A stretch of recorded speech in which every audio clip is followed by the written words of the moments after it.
Hello students, இன்றைக்கி நம்ம கிளாஸில் என்ன பார்க்க போகிறோன்னா யூனிட் 5ல் எக்ஸாம்பிள் 5.7 பார்க்கலாம். ஸோ புக்கில் பேஜ் நம்பர் 210 இருக்குது. புக் எடுத்துக்கோங்க. புக்கில் பேஜ் நம்பர் 210. ஸோ இதில் எக்ஸாம்பிள் 5.7 கொஸ்டின் பாருங்கள், நான் ரீட் பண்ணுறேன். The given diagram shows a plan for constructing a new parking lot at a campus. It is estimated that such construction would cost rupees 1300 per square feet. What will be the total cost for making the parking lot? So புக்கில் பார்த்தீங்கன்னா இந்த மாதிரி நம்மளுக்கு diagram தந்திருக்காங்க. அவங்க என்ன சொல்கிறாங்கன்னா, so ஒரு கேம்பஸ்க்கு வந்து பார்க்கிங் ஏரியா கட்டுறாங்களாம். ஸோ அது வந்து இப்படி இருக்குன்னு சொல்லியிருக்காங்க. அவங்களே தந்திருக்காங்க ஏபிசிடின்னு. ஸோ இதனோட ஏரியா கேட்டிருக்காங்க. சரியா, இதில் உள்ள இருக்க ஏரியா கேட்டிருக்காங்க. அவங்க என்ன தந்திருக்காங்கன்னா, ஒரு ஸ்கொயர் ஃபீட்டுக்கு எவ்வளோன்னு சொல்லி அமௌண்ட் தந்திருக்காங்க. ஸோ 1 ஸ்கொயர் ஃபீட்டுக்கு rupees 1300. அதே மாதிரி இவ்வளோ ஏரியாவுக்கு எவ்வளோ டோட்டல் காஸ்ட் எவ்வளோ ஆகும், இதில் ஒரு ஸ்கொயர் ஃபீட்டுக்கு 1300. இதில் எவ்வளோ ஏரியா இருக்குதுன்னு சொல்லி நம்ம அது கண்டுபிடிச்சிட்டு இன்டூ 1300 நம்ம மல்டிப்ளை பண்ணோம்னா நம்மளுக்கு டோட்டல் காஸ்ட் கிடச்சிருமா. ஓகேவா, அவங்க என்ன கேட்டிருக்காங்க, what will be the total cost for making the parking lot அப்படின்னு கேட்டிருக்காங்க. ஸோ டோட்டல் காஸ்ட் கேட்டிருக்காங்க. நம்ம ஃபஸ்ட்டு அதுக்கு ஏரியா கண்டுபிடிக்கணும்.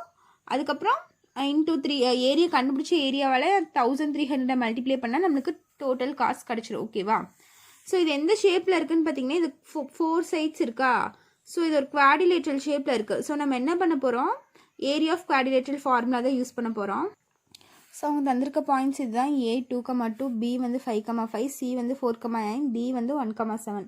ஓகேவா, ஸோ புக்கில் அவங்களே கிராஃபில் பாயிண்ட்ஸ் ப்ளாட் பண்ணி ஆன்டி கிளாக் வைஸில் நேம் வச்சு தந்திருக்காங்க. ஸோ நம்ம அவங்க தந்த பாயிண்ட்ஸ் நம்ம ABCDன்னு அப்படியே எடுத்துக்கலாம். ஸோ இப்போ பாருங்கள், ஏரியா ஆஃப் குவாடிலேட்ரல், நீங்கள் ஏரியா ஆஃப் குவாடிலேட்ரல்னு எழுதலாம், இல்லைன்னா ஏரியா ஆஃப் பார்க்கிங் லாட்னு எழுதலாம். புக்கில் இருக்க மாதிரி இந்த பார்க்கிங் லாட் எந்த ஷேப்பில் இருக்குது, குவாடிலேட்ரல் ஷேப் இருக்குது. ஓகேவா, அப்போ area of parking lot is equal to area of quadrilateral formula என்ன, நீங்கள் வேணால் இங்கே எழுதிக்கோங்க. இல்லை, குவாடிலேட்ரல்னு. ஓகேவா, so area of quadrilateral formula என்ன, 1/2 x1 y2 plus x2 y3 plus x3 y4 plus x4 y1.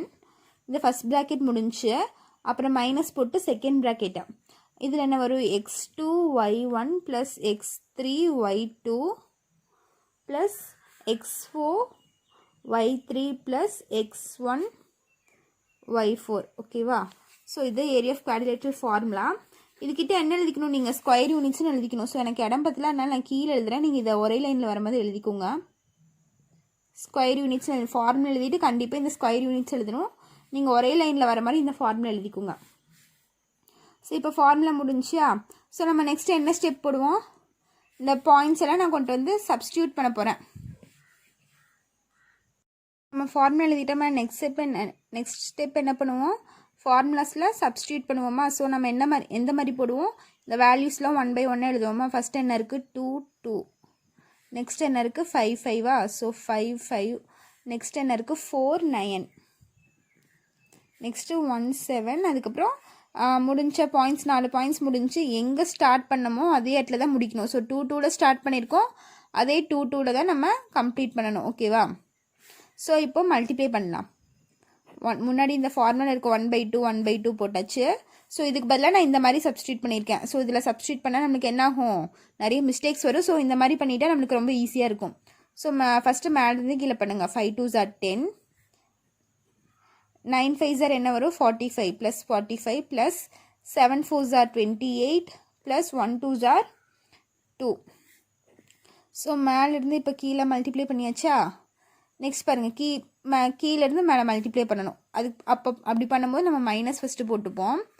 2 5s are 10, அதுக்கப்புறம் 5 4s are 20 plus 9 1s are 9 plus 7 2s are 14. Okay, முடிஞ்சுதா. நெக்ஸ்ட் பாருங்கள் 1/2. ஸோ இதெல்லாம் ஆட் பண்ணால் எனக்கு 85 வருது, மைனஸ் இதெல்லாம் add பண்ணால் எனக்கு 53 வருது. அப்போ 1/2, 85ல் 53 போயிடுச்சுன்னா 5ல் 3 போயிடுச்சுன்னா 2, 8ல் 5 போயிடுச்சுன்னா 3, 32 வந்துருச்சா. ஸோ இது ரெண்டுமே 2 டேபிள் எனக்கு போகும். ஸோ கேன்சல் பண்ணிங்கன்னா 1 2s are 2, இங்கேயும் 1 2s are 2, பேலன்ஸ் 12 வந்து 2 டேபிளில் 6 டைம்ஸ் வரும். அப்போ என்ன வருது? 16 வருது. 16 ஸ்கொயர் யூனிட்ஸ். ஓகேவா? ஸோ அப்போ ஏரியா என்ன கிடச்சிருக்கு? எனக்கு 16 ஸ்கொயர் யூனிட்ஸ்னு கிடச்சிருக்கு. அவங்க ஏரியா ஆஃப் பார்க்கிங் லாட் எவ்வளோ? மொத்த ஏரியா எனக்கு எவ்வளோ கிடச்சிருக்கு? 16. So area of parking lot, area of parking lot is equal to 16 square feet. ஸோ அவங்க ஸ்கொயர் ஃபீட்டில் தந்துருக்கனால நானும் ஸ்கொயர் ஃபீட்ஸில் எழுதிட்டேன். ஓகேவா? நெக்ஸ்ட் பாருங்கள், கன்ஸ்ட்ரக்ஷன் ஒரு ஸ்கொயர் ஃபீட்டுக்கு எவ்வளோன்னு சொல்லியிருக்காங்க. கன்ஸ்ட்ரக்ஷன் ரேட்டா பெர் ஸ்கொயர் ஃபீட்டு. ஸோ ஒரு ஸ்கொயர் ஃபீட்டுக்கு எவ்வளோன்னு பார்த்தீங்கன்னா 1300 ருபீஸ். 1300. ஓகேவா? ஒரு ஸ்கொயர் ஃபீட்டுக்கு 1300. 16 ஸ்கொயர் ஃபீட்டுக்கு எவ்வளோ அப்படின்னு கேட்டிருக்காங்க. அப்போ total cost for constructing the parking lot, constructing the parking lot. இப்போ டோட்டல் ஸ்கொயர் ஃபீட் எவ்வளோ? 16 into 1300. இது ரெண்டும் மல்டிப்ளை பண்ண எனக்கு என்ன வருது? ருபீஸ் 20800 வருது. ஓகேவா? ஸோ இது என்னோட ஃபைனல் ஆன்சர் இன் சம்க்கு. ஸோ இதோட இந்த எக்ஸசைஸ் 5.1 ரிலேட்டட் எக்ஸாம்பிள் சம்ஸ் வந்து கம்ப்ளீட் ஆயிடுச்சு. இதுக்கு முன்னாடி நம்ம எக்ஸாம்பிள் சம்ஸ் எல்லாம் 2-3 சம்ஸ் எல்லாம் போட்டிருக்க மாட்டோம். அதை ஏன்னு பார்த்தீங்கன்னா நம்ம ஸ்லோப் கண்டுபிடிக்கிறது சும்மா சிம்பிளாக தான் இருக்கும். நம்ம ஏரியா ஆஃப் குவாடிலேட்ரல் அந்த மாதிரி தான் இருக்குது. ஸோ அது ரொம்ப ஈஸி. நீங்கள் எக்ஸசைஸ் சம்ஸே அது போட்டிருப்பீங்க. அதனால் அந்த சம்ஸ்லாம் நீங்கள் ஒர்க் அவுட் பண்ணி பார்த்துக்கோங்க. ஓகேவா? ஸோ இப்போ எக்ஸசைஸ் 5.2க்கு ரிலேட்டடான எக்ஸாம்பிள் சம்ஸ் பார்க்கலாம். ஸோ இப்போ எக்ஸாம்பிள் 5.10 பாருங்கள். புக்கில் பேஜ் நம்பர் 218 இருக்குது. 218. ஸோ நான் கொஸ்டின் ரீட் பண்ணுறேன். The line R passes through the points -2, and 5, 8, and the line S passes through the points -8, 7, and -2, 0. Is this line R perpendicular to S அப்படின்னு கேட்டிருக்காங்க. So அவங்க என்ன சொல்லியிருக்காங்கன்னு பார்த்தீங்கன்னா, ஆறுங்கிற ஒரு பாயிண்ட் வந்து ஆர் சரியா, the line R passes through this points. இந்த லைன் வழியாக இந்த இது பாஸ் ஆதான். அதே மாதிரி எஸ்ங்கிற ஒரு பாயிண்ட்டு இந்த லைன் வழியாக இந்த பாயிண்ட்ஸ் வழியாக பாஸ் ஆகுதுன்னு சொல்லியிருக்காங்க. ஓகேவா? இது இல்லை, ஆறுங்கிறது ஒரு லைன், எஸ்ங்கிற ஒரு லைன். ஓகேவா? இந்த ரெண்டு லைனும், இந்த ஆறுங்கிற லைன் வந்து இந்த பாயிண்ட் வழியாக பாஸ் ஆகுது, எஸ்ங்கிற லைன் வந்து இந்த பாயிண்ட்ஸ் வழியாக பாஸ் ஆகுது. ஓகேவா? ஸோ அப்படி பாஸ் ஆகும்போது இந்த ரெண்டு லைனும் பர்பெண்டிகுலரா அப்படின்னு கேட்டிருக்காங்க. ஓகேவா? ஸோ இது தனியாக ஒரு பாயிண்ட்ஸ் வழியாக பாஸ் ஆகுது, இந்த லைன் தனியாக பாயிண்ட் வழியாக பாஸ் ஆகுது. அப்படி ஆகும்போது ரெண்டு பர்பெண்டிகுலராக இருக்கிறதுக்கான சான்ஸ் கேட்டிருக்காங்க. சரியா? பர்பெண்டிகுலராக இருக்குமா அப்படின்னு தான் நம்ம கண்டுபிடிக்கணும். ஸோ பர்பெண்டிகுலர்னா என்ன? m1 into m2 is equal to -1. So இது வந்து ஃபார்முலா நம்ம ஆல்ரெடி நிறைய சம்ஸில் யூஸ் பண்ணியிருக்கோம். பர்பெண்டிகுலர்னாலே என்னது? m1 into m2 is equal to -1. m1னா என்ன? ஸ்லோப்பு. m1 m2னா ஸ்லோப்பு. ஸோ m1ங்கிறது ஃபஸ்ட்டுக்கு இந்த ரெண்டு பாயிண்ட்டுக்கு ஸ்லோப் கண்டுபிடிக்கிறது, m2ங்கிறது இந்த ரெண்டு பாயிண்ட்டுக்கு ஸ்லோப் கண்டுபிடிக்கிறதுன்னு வச்சுக்கலாம். சரியா? ஸோ ரெண்டு பாயிண்ட் வந்துட்டு ஸ்லோப் கண்டுபிடிக்கிறதுக்கான ஃபார்முலா என்ன? ஸோ எழுதிக்கோங்க. The line, the slope of line R. Slope of line R வந்து நான் m1ன்னு எடுத்துக்கிறேன் ஃபஸ்ட்டு. சரியா? இந்த லைன் வந்து இந்த பாயிண்ட் வழியாக எனக்கு பாஸ் ஆதா. ஸோ அது வந்து நான் ஃபஸ்ட்டு m1ன்னு எடுத்துக்கிறேன். ஸ்லோப் ரெண்டு பாயிண்ட் இருக்குது. ஸ்லோப் கண்டுபிடிக்கிறதுக்கான ஃபார்முலா பார்த்தீங்கன்னா எனக்கு என்னென்னு பாருங்கள். y2 minus y1 divided by x2 minus x1. நான் ஃபஸ்ட்டு எதுக்கு ஸ்லோப் கண்டுபிடிக்கிறேன்? இந்த பாயிண்ட்டுக்கு நான் ஸ்லோப் கண்டுபிடிக்கிறேன். இதில் பார்த்தீங்கன்னா இது x1 y1, இது x2 y2வா. ஸோ இப்போ சப்ஸ்டியூட் பண்ணுங்கள். ஃபஸ்ட்டு y2 இருக்குது. y2 என்னது? 8 மைனஸ்க்கு y1 என்னது? எனக்கு 2. ஸோ 8 minus 2 divided by இங்கே x2 என்னன்னு பார்த்தீங்கன்னா எனக்கு 5 ஃபார்முலா இருக்க மைனஸ்க்கு மைனஸ். x1 என்னன்னு பார்த்தீங்கன்னா -2. ஸோ அந்த -2. So 8 2 பேஜ்னா 6, minus into minus plus ஆயிரும். அப்போ 5 + 2 எனக்கு என்ன ஆயிரும்? 10 ஆயிருமா? சாரி, 5 + 2 எனக்கு என்னது? 7 தானே. 6/7 வந்துருமா? Next the slope of line,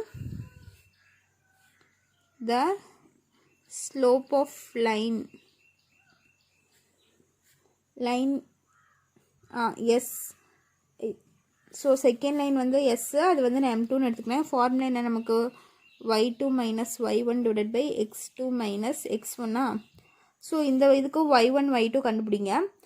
இது வந்து x1 y1, இது வந்து x2 y2. So first y2 என்னென்னு பார்த்தீங்கன்னா 0 மைனஸ் y1 வந்து 7, x2 என்னென்னு பார்த்தீங்கன்னா -2 மைனஸ் x1 பார்த்தீங்கன்னா -8. ஓகேவா? ஸோ இப்போ இதை சிம்பிளிஃபை பண்ணுங்கள். -7 இது -2 மைனஸ் இன்ட்டு மைனஸ் ப்ளஸ் 8 வரும். ஸோ இது என்ன ஆகும்? -7 8ல் 2 போயிடுச்சுன்னா எனக்கு என்ன ஆகும்? 6 வரும். ஸோ -7/6ன்னு வருதா? ஸோ m1ம் நான் கண்டுபிடிச்சிட்டேன், m2வும் கண்டுபிடிச்சிட்டேன். இது பர்பெண்டிகுலராக இருக்கிறதுக்கு என்ன கண்டிஷன் சாட்டிஸ்ஃபை ஆகணும்? m1 இன்ட்டு m2 வந்து -1 இருக்கணும். ஸோ நீங்கள் m1 கண்டுபிடிச்சிருக்க m1ஐயும் m2ஐயும் மல்டிப்ளை பண்ணுங்கள். இது வந்து m2. இப்போ m1 into m2 is equal to -1. So m1 எனக்கு என்ன? 6/7 இன்ட்டு m2 எனக்கு என்ன? -7/6 is equal to -1. ஸோ இப்போ பாருங்கள், கேன்சல் பண்ணுங்கள். இந்த 6 இந்த 6 எனக்கு கேன்சல் ஆயிரும், இந்த 7ம் இந்த 7ம் கேன்சல் ஆயிருமா? அப்போ பேலன்ஸ் பார்த்தீங்கன்னா எனக்கு என்ன இருக்குது? எல்லா பக்கமே ஒன்று தான் இருக்குது. இங்கே ஒரு மைனஸ் இருக்கா? So plus into minus -1. -1 is equal to -1 வந்துருச்சா? இந்த கண்டிஷன் எனக்கு சாட்டிஸ்ஃபை ஆச்சா? அப்போ அந்த தந்திருக்க 2 லைனும் என்னவா இருக்குது? எனக்கு பர்பெண்டிகுலராக இருக்குது. therefore the given lines are perpendicular. The given lines are perpendicular. ஓகேவா? ஸோ அவ்வளோதான் இந்த சம்மு. நெக்ஸ்ட் எக்ஸாம்பிள் 5.11 பார்க்கலாம். எக்ஸாம்பிள் 5.11ஓட கொஸ்டின் பாருங்கள். The line P passes through the points 3, -2, 12, 4 and the line Q passes through the points 6, -2 and 12, 2. Is P parallel to Q அப்படின்னு வந்திருக்காங்க. அதே மாதிரி Pங்கிற ஒரு லைன் வந்து பாஸ் ஆகுது எந்த பாயிண்ட் வழியா?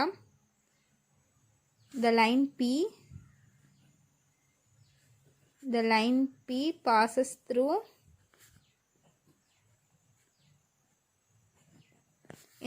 எந்த பாயிண்ட் வழியா பாஸ் ஆகுது நமக்கு? 3, -2 and 12, 4. ஓகேவா? ஸோ இந்த 2 பாயிண்ட் வழியா பாஸ் ஆகுது இந்த லைனு. நெக்ஸ்ட் என்ன தந்திருக்காங்க? Q passes through, அது எந்த பாயிண்ட் வழியா பாஸ் ஆகுது? 6, -2 12, 2. ஓகேவா? ஸோ என்ன கேட்டிருக்காங்க? இந்த பியும் கியூவும் இந்த 2 லைனும் பேரலான்னு கேட்டிருக்காங்க. ஓகேவா? பேரலாக இருந்துச்சுன்னா என்ன கண்டிஷன் நம்மளுக்கு? m1 = m2வா? ஸோ லைன் வந்து 2 லைன் நம்மளுக்கு பேரலாக இருந்துச்சுன்னா ஸ்லோப் ரெண்டும் எனக்கு ஈக்குவலாக இருக்கும். ஓகேவா? ஸோ நம்ம ஃபஸ்ட்டு பிங்கிற லைனுக்கு வந்து ஸ்லோப் கண்டுபிடிச்சாலும் கியூங்கிற லைனுக்கு ஸ்லோப் கண்டுபிடிச்சாலும் இந்த 2க்கும் கண்டுபிடிச்ச ஸ்லோப் ஈக்குவலாக இருந்துச்சுன்னா இந்த 2 லைனும் நம்ம பேரலல்னு சொல்லிக்கலாம். ஓகேவா? அப்போ பாருங்க, ஸ்லோப் ஆஃப் லைன் P அது வந்து m1ன்னு வச்சுக்கலாம். ஸோ அதே மாதிரி இதுக்கு ஃபார்முலா என்ன? நம்மளுக்கு 2 பாயிண்ட் இருந்தாங்கன்னா ஸ்லோப் கண்டுபிடிக்கிறதுக்கு ஃபார்முலா என்ன? y2 minus y1 divided by x2 minus x1. So இதில் x1 y1, இதில் x2 y2. ஸோ y2ஓட வேல்யூ பார்த்தீங்கன்னா 4 மைனஸ் y1 வந்து -2 டிவைடட் பை x2ஓட வேல்யூ பார்த்தீங்கன்னா 12 மைனஸ் x1ஓட வேல்யூ வந்து 3. அப்போ 4 மைனஸ் இன்ட்டு மைனஸ் ப்ளஸ் 2 ஆயிரும். கீழே 12ல் 3 போயிடுச்சுன்னா எனக்கு என்ன ஆகும்? 12 - 3 9 ஆயிருமா? ஸோ இது என்ன ஆயிரும்? 4 + 2 11/9 வந்துடும். ஓகேவா? ஸோ இது வந்து என்னோட m1. சாரி, 4 + 2 எனக்கு என்ன ஆயிரும்? 6ன்னு வருமா? ஸோ 6/9 வரும். இது நீங்கள் கேன்சல் பண்ணுறதுனாலும் பண்ணிக்கலாம், அப்படியே வச்சுக்கிறனாலும் வச்சுக்கலாம். ஸோ அப்படியே இருக்கட்டும் இது. நெக்ஸ்ட் பாருங்கள், the line Q, slope of line Q. So Qங்கிற லைனுக்கு நான் ஸ்லோப் கண்டுபிடிக்கிறேன். அதுக்கு ஃபார்முலா என்ன? y2 minus y1 divided by x2 minus x1. So அதில் y2 வேல்யூ பார்த்தீங்கன்னா 2 மைனஸ் இந்த பாயிண்ட்டுக்கு, சரியா? y1ஓட வேல்யூ வந்து -2 டிவைடட் பை x2ஓட வேல்யூ 12 மைனஸ் x1ஓட வேல்யூ 6. அப்போ 2 மைனஸ் இன்ட்டு மைனஸ் ப்ளஸ் ஆயிருமா? ஸோ +2 ஆயிரும். 2 + 2 4 ஆயிரும். 12ல் 6 போயிடுச்சுன்னா 6 வந்துருமா? ஸோ இப்போ இது ரெண்டும் கேன்சல் பண்ணுங்கள். கேன்சல் பண்ணால் இது 2 டைம்ஸ் வரும் 2 டேபிளில், இது 3 டைம்ஸ் வருமா? அப்போ என்ன வருது? 2/3ன்னு வருது. இதையும் கேன்சல் பண்ணிடுங்க. m1 கண்டுபிடிச்சோமா, அது கேன்சல் பண்ணால் இது ரெண்டும் 3 டேபிளில் போகும். இது வந்து 2 டைம்ஸ் வரும், இது 3 டைம்ஸ் வரும். அப்போ இது என்ன வருது, 2/3ன்னு வருதா. ஸோ இப்போ M2 பாருங்கள், M1 2/3 வந்துருச்சு, M2 எனக்கு 2/3 வந்துச்சு. So M1 is equal to M2வா. ஸோ ஸ்லோப் ரெண்டோட ஸ்லோப் ஈக்குவலாக இருக்குனால நான் என்ன சொல்லிடலாம், இட் இஸ் பேரலல்னு சொல்லிடலாமா. த லைன்ஸ் ஆர் பேரலல் அப்படின்னு சொல்லி முடிச்சுக்கலாம். ஓகேவா. ஸோ அவ்வளோதான் சம்மு. இந்த சம்ஸில் ஏதாச்சும் டவுட் இருந்துச்சுன்னா கமெண்ட் பண்ணுங்கள். ஸோ எக்ஸாம்பிள் 5.2 பாருங்கள். 5.12 புக்கில் பேஜ் நம்பர் 218 இருக்குது. Example sum 5.12. நான் கொஸ்டின் ரீட் பண்ணுறேன். Show that the points -2,5, 6,-1, 2,2 are collinear அப்படின்னு கேட்டிருக்காங்க. ஸோ இந்த தந்திருக்க கிவன் 3 பாயிண்ட்ஸும் கொலினியரா அப்படின்னு கேட்டிருக்காங்க. ஸோ கொலினியர்னா இருந்தால் என்ன பண்ணணும், நம்ம area of triangle is equal to 0ன்னு போட்டு நம்ம கொலினியர் கண்டுபிடிப்போமா. இந்த இடத்துல நம்ம என்ன பண்ண போகிறோம்னு பார்த்தா, இந்த எக்ஸசைஸில் ஃபுல்லாக நம்ம ஸ்லோப் தான் பார்க்க போகிறோம். அதனால நம்ம ஸ்லோப்பை வச்சு எப்படி கொலினியர்னு அப்படின்னு கண்டுபிடிக்கிறதுன்னு சொல்லி நம்ம பார்க்க போகிறோம். ஓகேவா. ஸோ 3 ABCன்னு 3 பாயிண்ட்ஸ் இருக்குது. ஸோ இதில் நான் ஸ்லோப் ஆஃப் AB கண்டுபிடிக்க போகிறேன், அதுக்கப்புறம் ஸ்லோப் ஆஃப் BC கண்டுபிடிக்க போகிறேன். இது ரெண்டும் ஈக்குவலாக இருந்துச்சுன்னா என்ன சொல்லலாம், ரெண்டு ஸ்லோப் எனக்கு ஈக்குவலாக இருந்துச்சுன்னா அது ஸ்ட்ரெயிட் லைன்னு சொல்லிக்கலாமா. சரியா. ஸோ இப்போ பாருங்கள், ஃபஸ்ட்டு நான் ஸ்லோப் ஆஃப் AB கண்டுபிடிக்க போகிற ஸ்லோப்பு. ஸோ ஃபார்முலா என்ன, y2 - y1 divided by x2 - x1. So ஏ இது B இது. ஸோ இதில் வந்து y2 பார்த்திங்கன்னா எனக்கு -1 -y1 பார்த்திங்கன்னா 5 டிவைடட் பை x2 பார்த்திங்கன்னா 6 மைனஸ் x1 பார்த்திங்கன்னா -2. இப்போ -1 -5 எனக்கு என்ன ஆயிரும், -6 ஆயிருமா. ஸோ -6 இங்கே 6 மைனஸ் இன்ட்டு மைனஸ் ப்ளஸ் 2 ஆயிருமா. ஸோ 6 + 2 எனக்கு 8 ஆயிரும். ஸோ இது ரெண்டும் கேன்சல் பண்ணால் எனக்கு என்ன வரும், 2 டேபிளில் கேன்சல் பண்ணால் இது 3 டைம்ஸ் வரும், இது 4 டைம்ஸ் வருமா. அப்போ என்ன ஆகும், -3/4ன்னு வரும். எனக்கு இங்கே மைனஸ் இருக்கா. ஸோ இந்த -3/4ன்னு வந்துச்சு. Next slope of BC. So slope of BC கண்டுபிடிக்க போகிறேன். BCனா இந்த 2 பாயிண்ட். ஓகேவா. ஸோ இதில் வந்து ஃபஸ்ட் ஃபார்முலா என்ன, y2 - y1 divided by x2 - x1. So y2ஓட வேல்யூ பார்த்தீங்கன்னா எனக்கு என்ன வருது, C தான், இது BC தான் எடுத்திருக்கேன். அப்போ y2னா எனக்கு இதுதான் வரும். y2 வந்து 2 மைனஸ் y1 வந்து -1 டிவைடட் பை x2 வந்து 2 மைனஸ் x1 வந்து 6. So 2 minus into minus plus 1 ஆயிரும். 2 - 6 எனக்கு -4 ஆயிரும். அப்போ இதை ஆட் பண்ணால் 3/4 வருது. டினாமினேட்டரில் மைனஸ் இருக்கா, அது நியூமரேட்டர் கொண்டு போயிருங்க. அப்போ -3/4 வருதா. ஸோ எனக்கு பாருங்கள், இது ரெண்டும் ஈக்குவலாக இருக்கா, இந்த ரெண்டு ஸ்லோப்பு ஈக்குவலாக இருக்குது. இந்த 2 பாயிண்ட் எடுத்து கண்டுபிடிச்சாலும் எனக்கு சேமாக வருது. BCங்கிற இந்த 2 பாயிண்ட் எடுத்து நான் ஸ்லோப் கண்டுபிடிச்சாலும் எனக்கு சேமாக வருதா. அப்போ இதை என்ன சொல்லிக்கலாம்னா, இந்த பாயிண்ட்ஸ் எல்லாம் ஸ்ட்ரெயிட் லைனில் இருக்குது அப்படின்னு சொல்லிக்கலாம். ஓகேவா. So slope of AB is equal to slope of BC. Therefore, these points are collinear அப்படின்னு சொல்லி எழுதி சம் முடிச்சுக்கலாம். ஓகேவா. ஸோ இந்த சம்ஸில் ஏதாச்சும் டவுட் இருந்துச்சுன்னா கமெண்ட் பண்ணுங்கள். நம்ம பேலன்ஸ் இருக்க சம்ஸ்லாம் நம்ம நெக்ஸ்ட் வீடியோவில் பார்க்கலாம். தேங்க்யூ.